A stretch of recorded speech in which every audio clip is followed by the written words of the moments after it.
So I am so glad that you are all joining us tonight. And this is something that we did in January, and over 120 people registered. And so we wanted to do it again. And it's an important topic. I'd love you in the chat to say how many kids you have and the ages, and in the Q&A, any questions that you have, and really the reason you came. I know, I'm guessing you're all parents or teachers or people who provide care for programs with teens, preteens.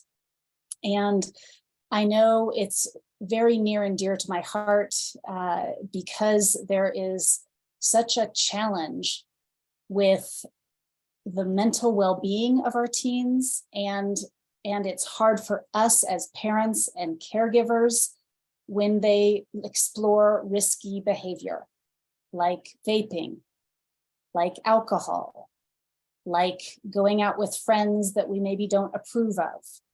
And so this is a county-wide effort. The district, I keep saying district, the County Office of Education is providing this opportunity. And it's also in relationship with SafeRx, who provided the booklet that went home to many, many families in the county called Let's Talk. It is available in Spanish as well as English. If you did not receive a copy, there are going to be resources sent out to everyone who registered with all of these resources. So don't worry about needing to write it down and ask. It will be coming to your inbox. So I just wanted to say thank you for coming, and it's wonderful to have this as an inclusive event to Spanish speakers as well as English speakers. And Allison, just wanted to hop in and say the chat was previously restricted for participants, but participants should now be able to also type in the chat as well as use the Q&A feature to ask questions. That's wonderful. Thank you. So, and as people keep coming, we all have very busy lives. So well, I'm just going to say again that please put in the chat, now that it's available, how many children you have and what ages, and in the Q&A, any questions you have and why you signed up for this, what your concerns are, because I'm going to refer back to that. There is a Q&A part at the end that is often the most juicy because it's where the rubber meets the road, because we want our kids to thrive. We as parents, that is our full, meaning of life. And this is a tough time. So we're going to get right into that. So who am I? I am both of my kids, two daughters, grew up in the district, Pajaro Valley, and they are now 21 and 23. So we survived the teen years. And I have a lot to say about what a struggle it was and why this information is I'm so passionate about it and why it works. Mediator, conflict resolution specialist, you can read all the things. But really, I am someone who has been through it, and it wasn't easy. I actually have a coaching practice because I had such a strong-willed child. So that's where a lot of this comes from. So we're just going to jump right in. So the focus here is, why do teens behave like a whole nother creature once they get to these adolescent ages, and why do they want to do risky behaviors, and why does it seem like they're often disrespectful? So we're going to get into that and give you some resources. I want you all to feel like you have the empowerment and the knowledge to become a protective factor in your teen's life, preteen's life, so that you can confidently face an aggressive or angry or obstinate, inflexible teen without you getting triggered and adversarial, because that is when it gets really hard. and they're already dysregulated. And when we get dysregulated, it's just a big fighting match often, and we just miss each other. We just stop understanding each other. And so when you can learn some skills, you can be this protective factor against mental illness, against them getting into addiction, against all these fears and things that actually happen. And we want to be their advocate, the one who comes alongside them, not the one that shames them and pushes them further down. And the real skill is to learn to talk in a new way. It's a 180-degree shift so that they will listen and they will engage with you, and you build the relationship, you build trust. So that's the good news, that it is possible. And yes, there's a lot of reasons why it's hard. So let's go on to the next. So, and I would like to get your voices in the room. So again, please do share what is a struggle for you. I know we fear being judged. And I'm going to share my story with my daughters, and we got into all the risky behaviors. So I speak from experience and knowledge. And so I do want you to put in the chat again, ages, and then just so you know you're not alone. And what are the things that you're either fearing your child is going to get into and want to learn more, or that it is something that they're already engaging in and you're wanting to figure out how to relate with and how to work with it. So the reason they get into all of this, and I'm going to show a book from Dan Siegel, is that they developmentally go through more brainwave changes and neural pathway, getting rid of and getting new than any other time in their life, except when they're toddlers. The amount of brain development and body development is insane. They just do things that they weren't doing when they were 11 and younger. And so we need to understand that they're not doing this to us, that they are having developmental changes that they don't understand. And that gives them a lot of unmet needs. So that's the real key. They're not doing it to you, and they are doing it for a really good reason. And some of this is that teen brains have almost no breaks. It is a time in their life that they're just all yes, all go, all figuring out new things, all trying new behavior. And it is really hard for a parent who is trying to have a voice of reason to work with them. They also have extreme emotions, boys and girls.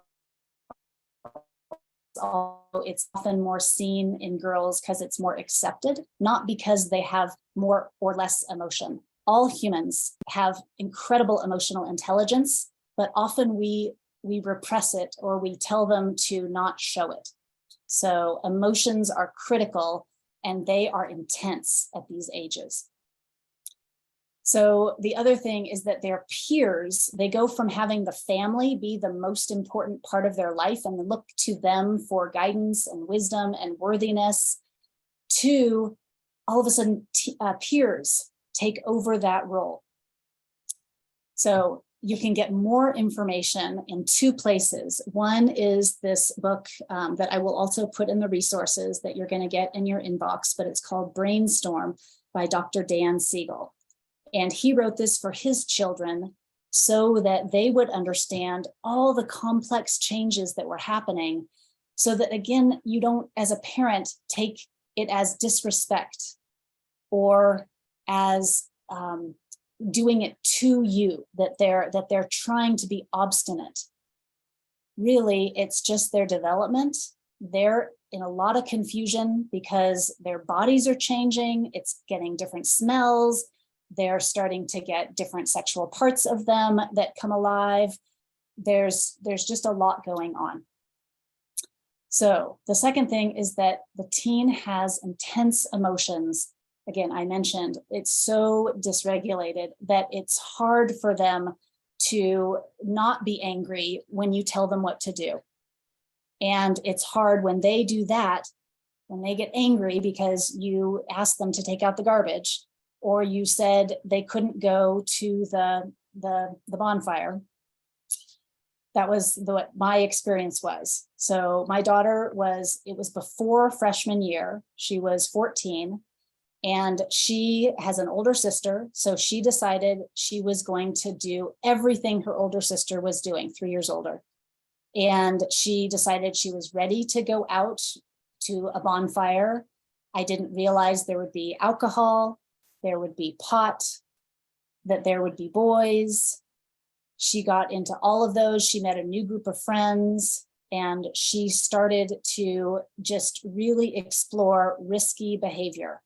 She would go to the sporting events and she would smoke pot. And she was, again, exploring her own sexuality, and she was lying about it. And then she was cutting school, and then she was cutting cross-country practice. And it was so hard to understand who this person was when she was always my pleasing and go with the flow and really sweet baby to child.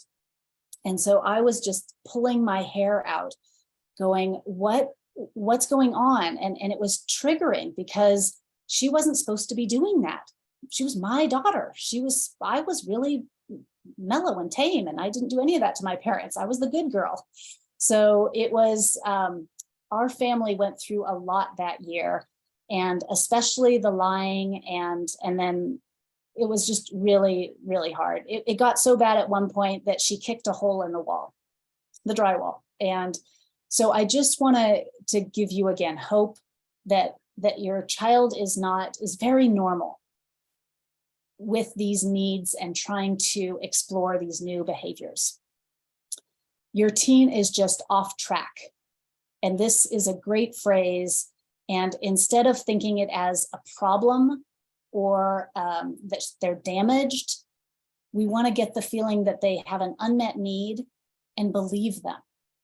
I believe that this is something important to you. It feels scary to me, and it's important to them. So that's where a lot of the disconnect comes from. So they are wanting unmet needs like agency, which really means power in their world. They probably need more rest than they're getting. They want autonomy. They've been told what to do a lot because a lot of parents think that's their job, and they're ready to be the boss. They're really wanting to be seen and heard and accepted. And they're wanting a sense of belonging. And it's a real huge transition to go from belonging in the family to this peer network that is so judgmental and so fitting in culture that it's really, really tough. And they really want connection with us, even though it's hard for them to show it. They don't know how to get these needs met in a lot of safer ways. And so they're just, again, all yes, go, this is exciting. Their need for excitement and alive feeling is heightened right now. So again, any questions about that, feel free to add them. So when they do these behaviors, why is it so hard for us as parents? I've talked a little bit about it, but in a perfect world, we'd be able to just accept them as they are, even on a roller coaster like this. And we would be able to just say, oh, that's them. It's okay. However, I would interpret what my daughter would say as disrespectful and as how dare she, ask to drink alcohol when she's 14. No, just no. So it's this complex dance that we start to do with giving them more rope, as well as giving them very clear limits. And the thing that I'm going to show you at the end is 5 simple rules and a system to develop limits so that your kids will actually follow them. And they both hate the limits and they need the limits. But when I feel threatened, I'm not at my best. I'm not using my calm prefrontal cortex. I'm not curious. I'm angry and I'm scared underneath, and I'm maybe confused and I'm shocked. And so it's really a time for me to do some growth, as well as understand them better. Because it feels like they're doing it to us. It's even embarrassing. That I had to tell my friends, oh, my daughter was using pot, or she's exploring her sexuality and figuring out what to do with boys. And it was hard. I had so many shame messages that was not okay from my childhood, that then I went and shamed my daughter. And that just makes it worse, because we never learned how to be with our own fear and anxiety, embarrassment, and how to be with it and not react, and not try to control them, not try to stop, not try to repress it. So we get triggered. The reality is we have an unmet need. It might be, I really want to connect with my daughter or son, but I don't know how, because they're listening to different music, they're associating with new friends, and they're in their rooms a lot or on screens, because they don't really want to be connecting with me, they think, but inside they're a little 6-year-old and they really do want that connection. I often had an unmet need. Maybe I needed more rest. Maybe I needed to do less things. Maybe I needed less stimulation. I really wanted partnership, like with chores around the house. I wanted safety for them. I wanted safety for me. I would get so scared when she would start doing these behaviors, and I didn't know how to talk with her so that we could really build trust and relationship, until I did my work and realized what parts of my own childhood were coming up. And also something we're going to learn about first arrow and second arrow, and how to work with the stories we tell ourselves. So let's jump in. So when we're faced with a teen's behavior, like lying, alcohol, pot, and I do want to get in here for some of the things that you're saying and wanting to see here. So I'm not sure I'm going to be able to do that. And we, again, are just going, and our child is saying, oh, no, don't tell me what to do. It's my turn to be the boss. And I'm saying, oh, no, it's not. And so we're just in this big, triggered, awful thing. It's very adversarial. And so our ability to regulate and be curious is very difficult.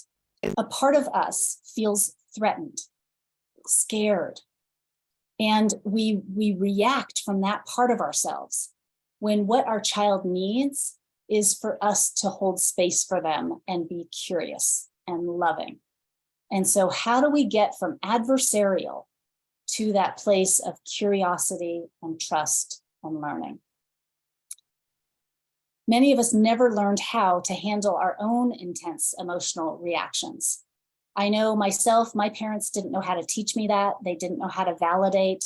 They didn't know how to not repress. They were German, and my dad's an engineer, my mom's a librarian. So it was all, we just don't feel. We don't want to do anger. We don't want to do embarrassment. We certainly don't want to talk about any of these emotions.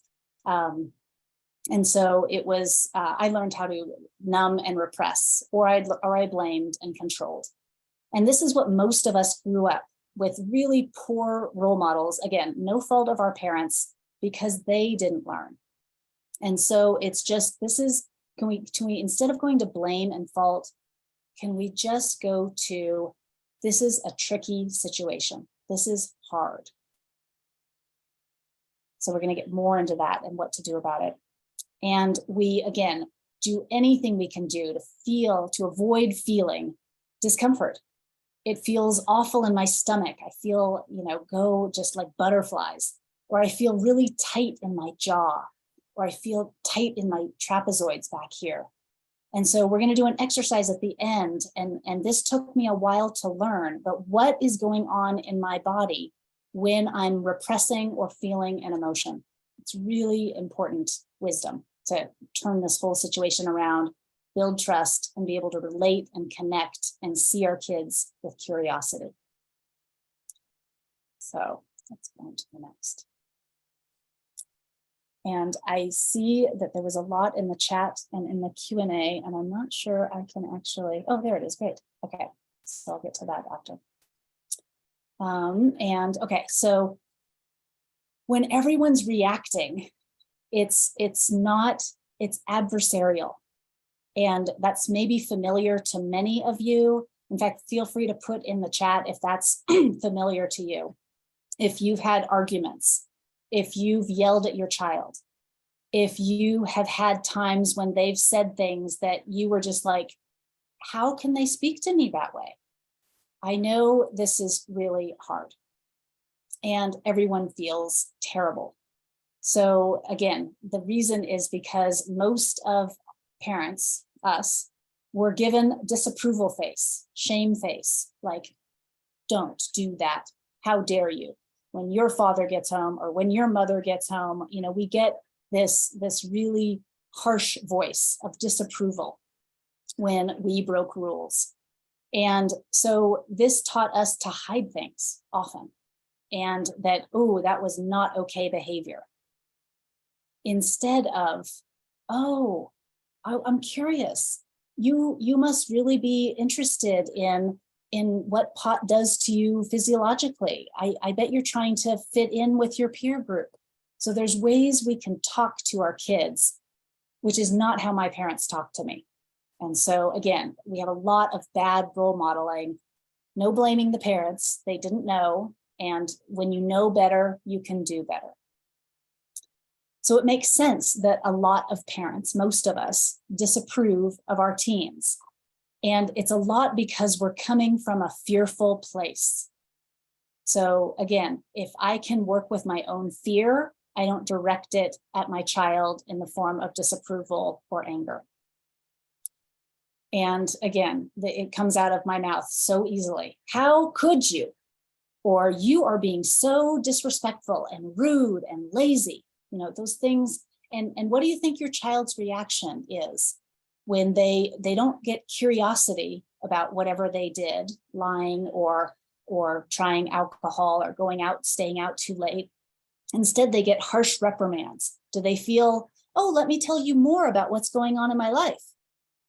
No. They shut down. They feel small. They feel in trouble. They feel unworthy. And when that happens, they feel less empowered and less like coming to talk to parents as a trusted adult, as someone who can understand them, as someone who is a protective force.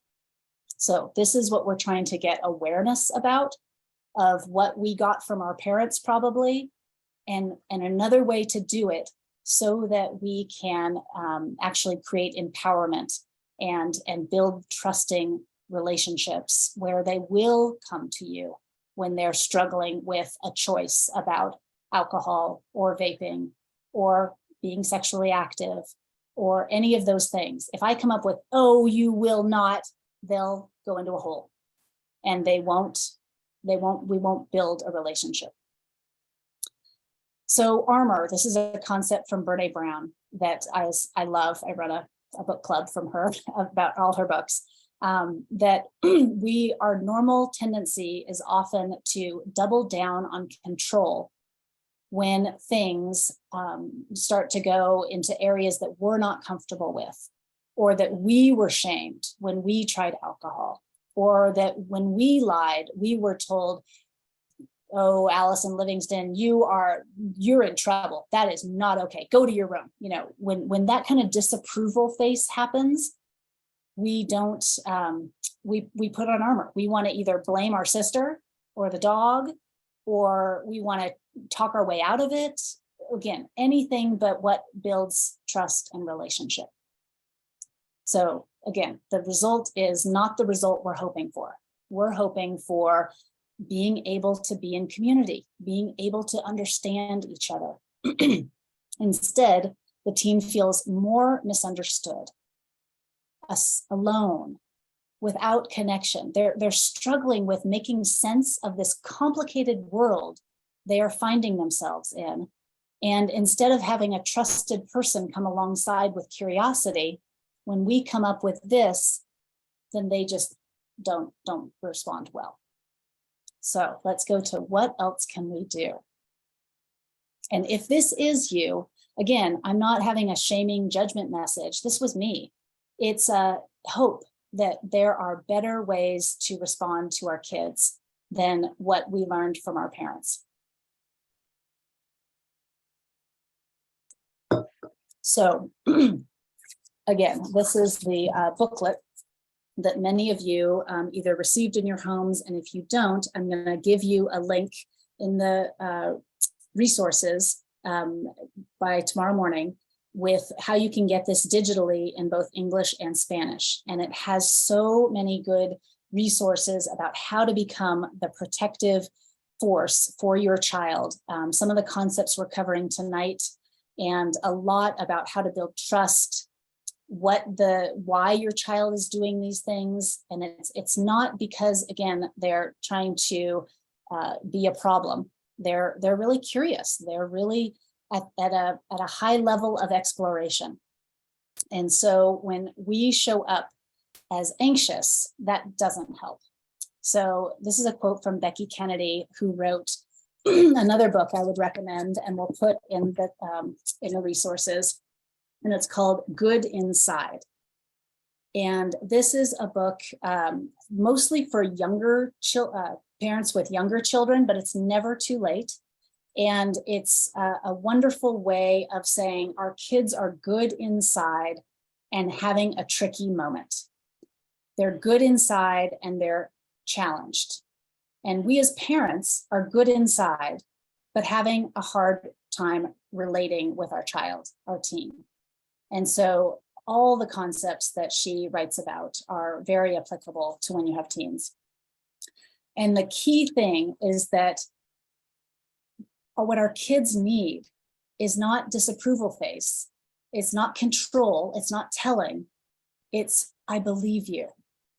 It's being a sturdy, non-judgmental container to listen so that they can hear themselves. We think our role as a parent is all to tell them how to live the successful life.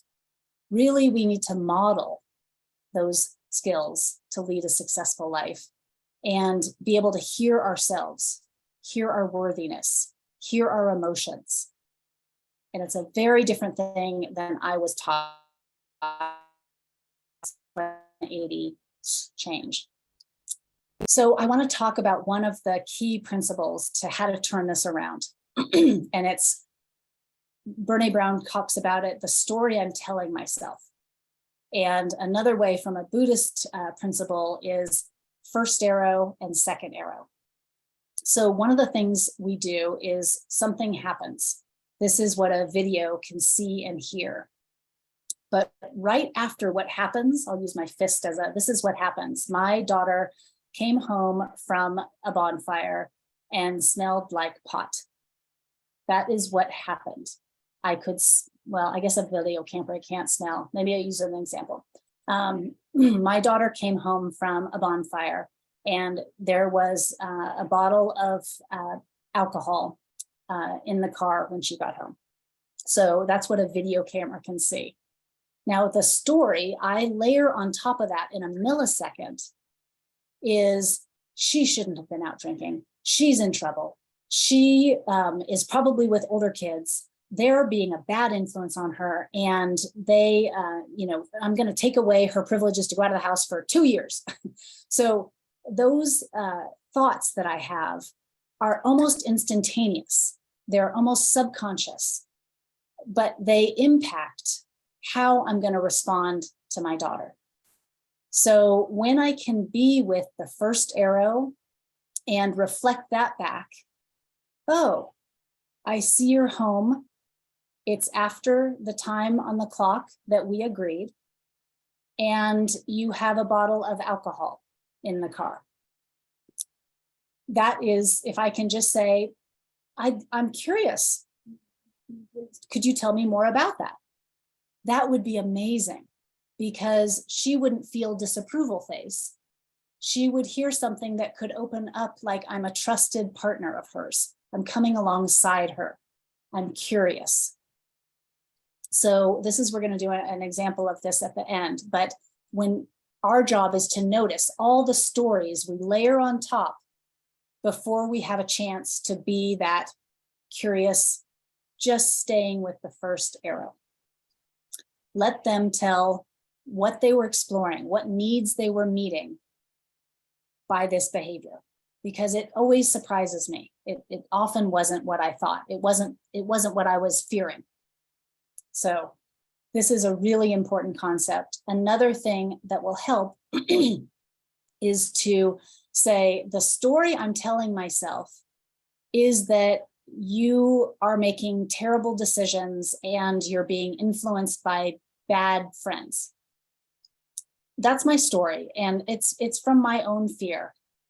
So I'd like you to tell me what's going on for you, because I know you're good inside, and I'm your partner. I love you. I want to hear more. Do you feel the difference in the energy from disapproval face to, oh, curious? There's a good reason why you're making that choice. I still might need to have a limit that we're going to talk about, but I care about you and I want to know you instead of tell you why you're wrong. So that's that concept that's super important. And let's see, just want to make sure we're on time. So what to do instead of disapproval face, control, doubling down. When there are behaviors that you feel concerned and anxious about. So I have the metaphor of the chicken and the egg. It is hard to be with their dysregulation, their emotions, their don't tell me what to do, when I also am dysregulated and in fear and in anger and in shame, disapproval. So who do I go to first? That's the hard thing. So first, the idea is put on my own oxygen mask. So I need to stop. When something very triggering happens, like I smell alcohol on my daughter's breath, like I get a phone call that she has skipped school and written a note, that she has lied. It is time for me to stop and take a break and self-connect, not go to second arrow spin out of all the things that are wrong, that are problems, that are terrible, that she's awful, she's doing this to me, she's embarrassing me. Don't do that. Stop, get a cup of tea, have a drink, slow yourself down. Self-validate. Oh, it makes sense. I'm scared. I'm concerned. I'm finding, I think, evidence that she has been drinking. I'm going to second arrow that she's been driving too fast or drinking and driving, or, again, I go quickly to shock, scared, problem. So it makes sense. I'm feeling all that. Can I give myself some time to just be scared and to know that my child is good inside and there's an answer and we can figure this out together? And just take a moment to journal or talk with a friend or do some behavior that is self-validating, self-calming. So the other part is notice my body, notice my tension in here, my jaw, my stomach. Those are clues about my emotions. So again, I learned to repress my emotions. So it was hard. At first, I was just numb. I didn't feel anything. The more I could tune into my body and my emotions, then those pointed me to my unmet needs for partnership, for safety, for, what would another one be? For connection with my child, who I'm not understanding right now. So then I will create, and I'm going to show you how to create, actually it's going to be homework assignment, how to set limits. But doing this from a place of connection, from a place of curiosity, from a place of I believe you, I know you're good inside, not judgment. That's hard. I had to work with my own reasons for why I was so judgmental about this behavior, which usually came from my own parents or what I thought was the right thing. The supposed tos are just really get in the way of connecting. If I only see my child as who they're supposed to be instead of who they are, I will continue to miss them. I'm going to say that again. If I continually see my child as who they're supposed to be, who they should be perfect, they should never try alcohol, they should never lie, then I will miss who they are and what the good reason is that they are choosing lying, usually not to get in trouble, because they fear my reaction. So I have to do my part and be a safe place for them to tell me hard things. A safe place for them not to be judged, and so they can tell me hard things. Because otherwise they will repress and hide everything. And that's not what we want. For us to help shepherd them, they need to know they can tell me whatever they need to, and I won't react. I will be there for them. So here's what can we do for them. This is, again, the 180-degree shift. It's don't judge, control, yell, disapprove. It's going 180 and relate, trust, believe, be curious, normalize whatever they did as developmentally part of being a teen, that there's no bad behavior. It is just behavior that we don't do in this family, and we're going to talk about it and talk about why, but I'm not going to disapprove of you. I'm going to know you're doing this to meet a need. So feelings and needs that led to the bad behavior.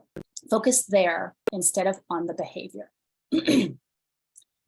When they do something like lying or vaping or cutting school, again, normalize. This is part of a development of a teen. We're going to set limits, but the impulse, the reason is to, again, explore, feel cool, get in with a new peer group so that they're accepted. So we need to stop instead of react.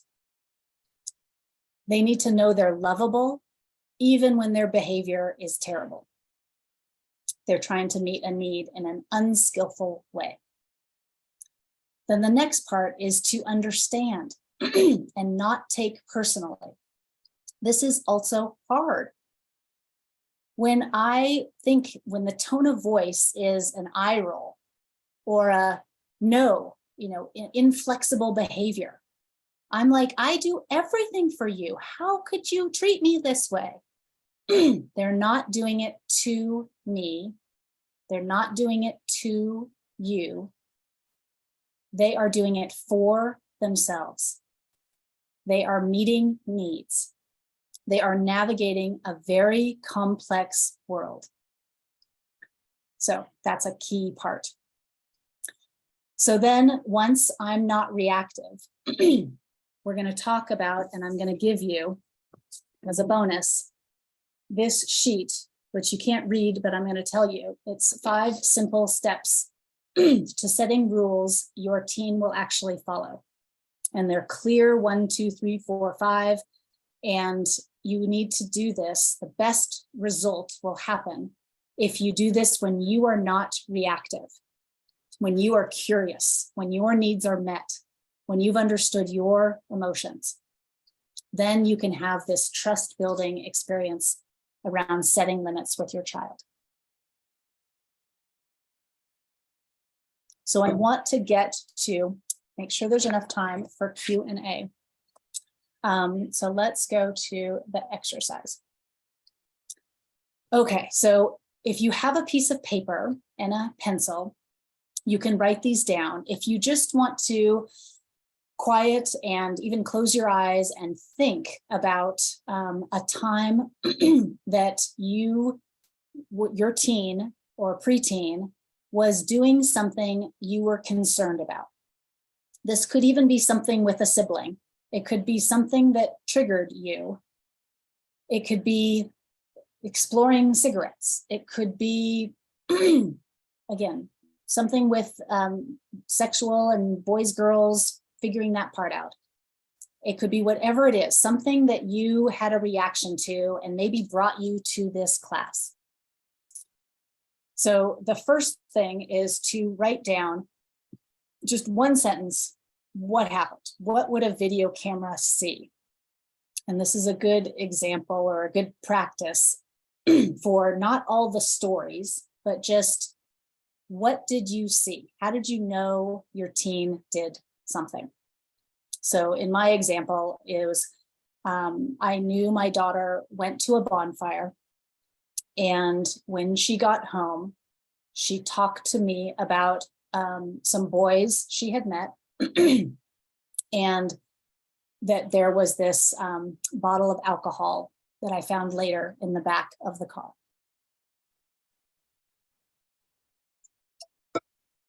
When that happened, so now the next step is, what is going on for you? You can close your eyes and just put yourself back to whatever your triggering moment is, and just take a minute to own what's happening for you. What's happening in your body? Is there tension anywhere? Is your heart rate going fast? Is there anything happening glitchy in your stomach?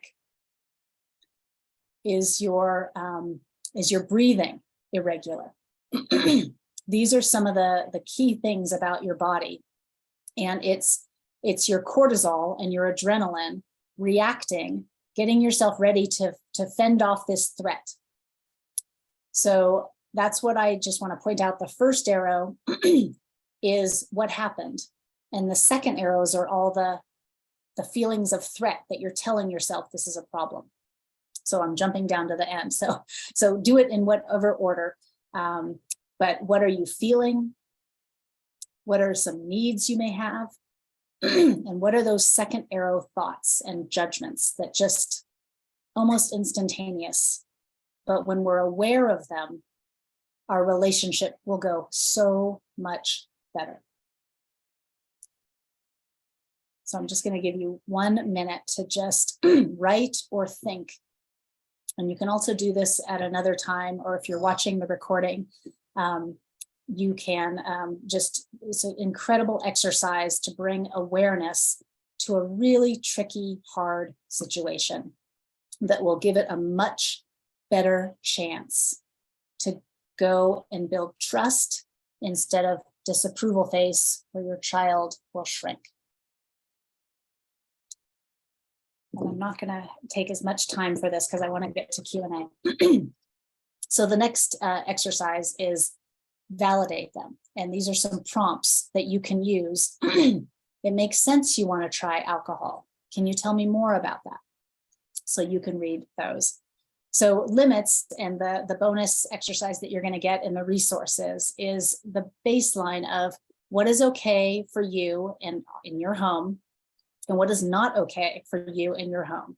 And as the parents who are funding everything, and as the people in charge, that is your job as director of health and safety, is to set the limits.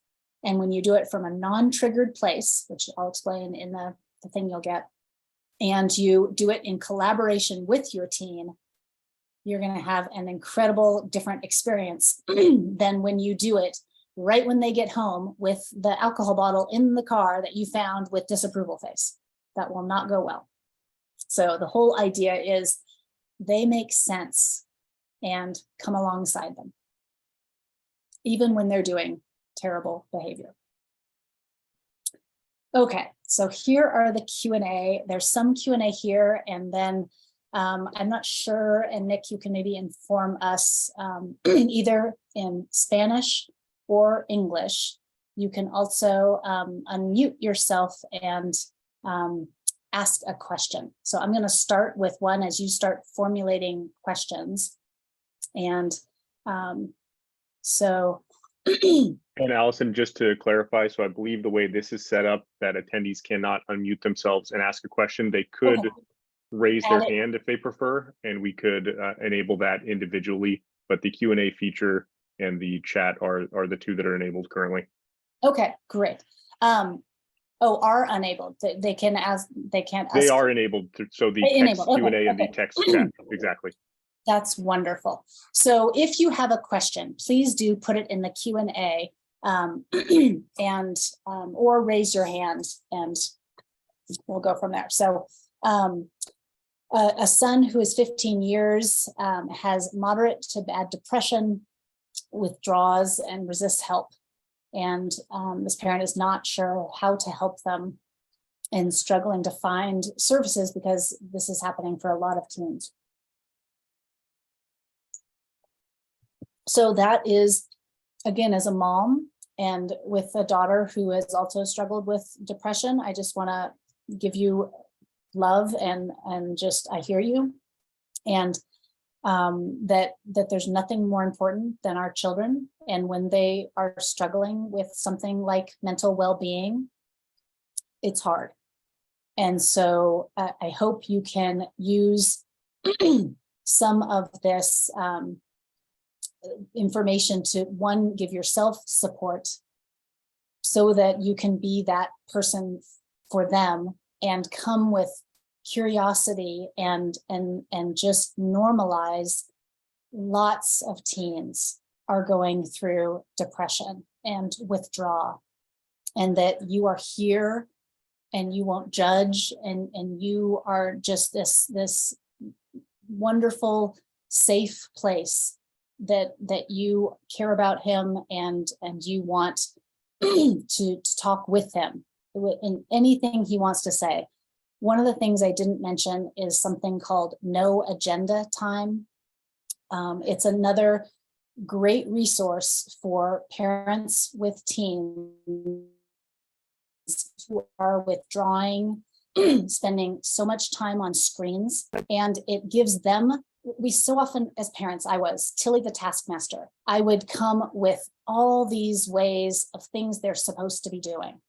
And I wasn't seeing them, I was just seeing them as an object to move through and get homework done and get to sports practices and all these high expectations. And that's not really relating.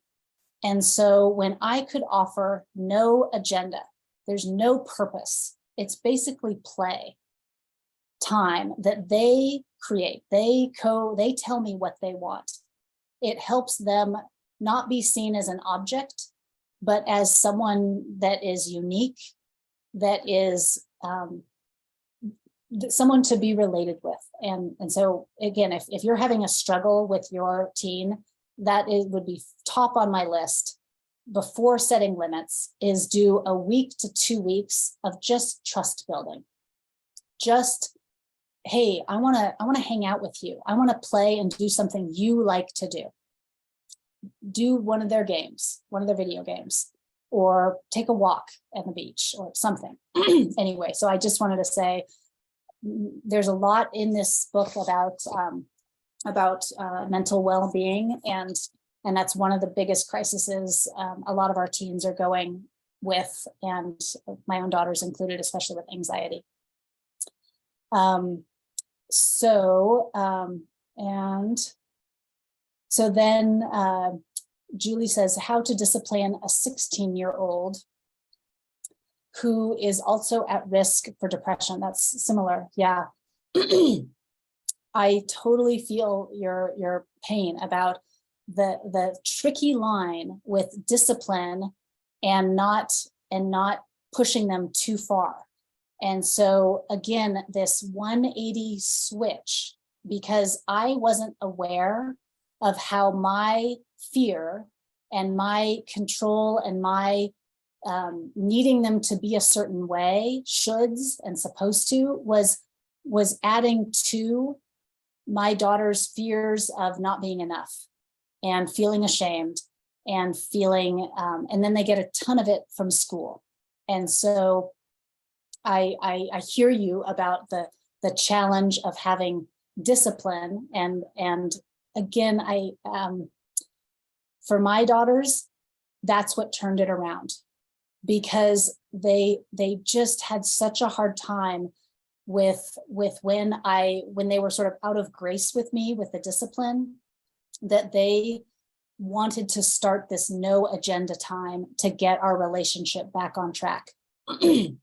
And so you bring up a really good point, that it is a tricky situation. So even naming that and saying, I don't know exactly how to do this, but I know that there's nothing more important than what's okay in our family, and that we have to all abide by these rules, and bringing her into the collaboration of setting them up will also she will feel empowered, and let her know that if she exceeds, and follows the limit, then you'll let out more rope and they'll feel empowered.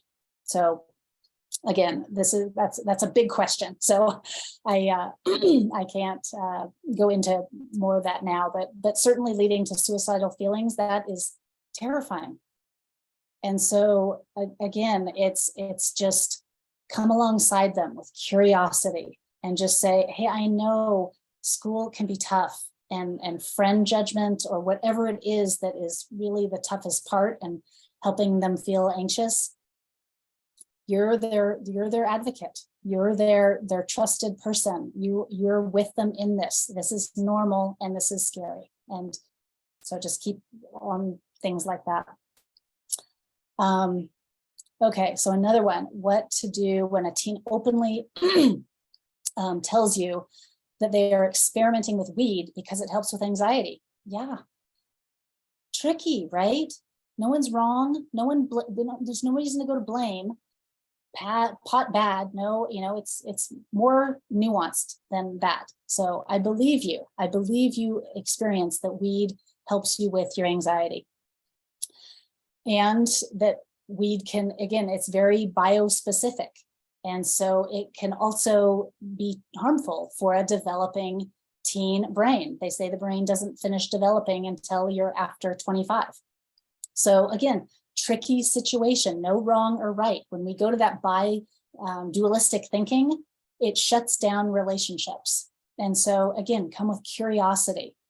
Work with your own feelings about pot and fear and becoming addicted and whatever else you might have from your own childhood or things you've read, and just go, hey, I wanna know more about you. And I know anxiety is a thing, and it's spin out, and it gets connected to biology, and we actually feel terrified.